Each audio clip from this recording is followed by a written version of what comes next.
जो प्रथम दफारे आम पद्म केसरी गोविंद भोग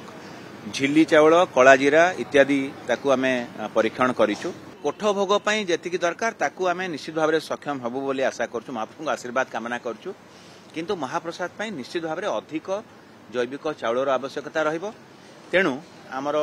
जो सुआर महासर निजोग सहित आम जिते वार्तालाप कलु तांकर जहाँ परामर्श रही प्रारंभिक भाव में आम किछिटा मात्रा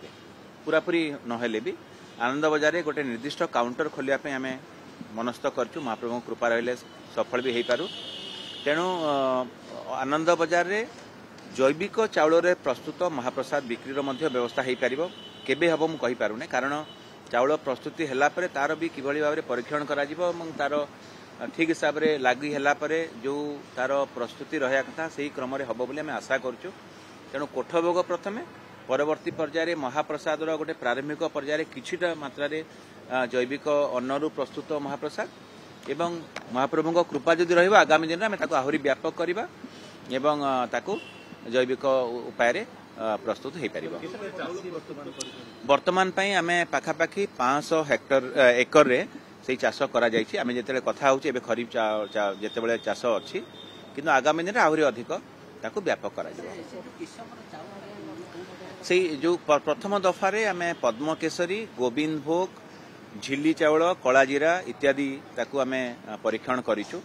सुआर महासर निजोगर जो मैंने सेवक अच्छा से क्षेत्र प्रदर्शन करिसेंती एवं ताकू चाउल आनिकरी ताकू गत श्रीगुंडीचा यात्रा समय जेतेबेले श्रीजीव माने श्रीगुंडीचा मंदिर रे अवस्थान करथिले सेतेबेले आडप जेतेबेले अभड़ा बाहरथिला सेतेबेले आमे परीक्षामूलक भाव में कोठ भोग प्रस्तुत करथिलु किंतु जहाँ तांकर आसीथिला परामर्श अमल हेबार किछि मास परे जायकि ताकू व्यवहार करियो संगे संगे व्यवहार कले जहाँ चाहूचंती से सेही हिसाब रे सेही मानकर आसु नाही तेणु आमे पूर्ण भाव में जो परंपरा रही से संपृक्त सेवक मानकर जहाँ परामर्श रहिबो सेही क्रम करबा पई आशा रखुछु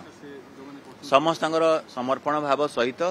समस्त निष्ठार सहित से जिनस करुँच आपण को मु गर्वर सहित कहवाई चाहिए किसी जगार आमको एमती भी सूचना आसुची जो मैंने चाषी मैंने निज तरफ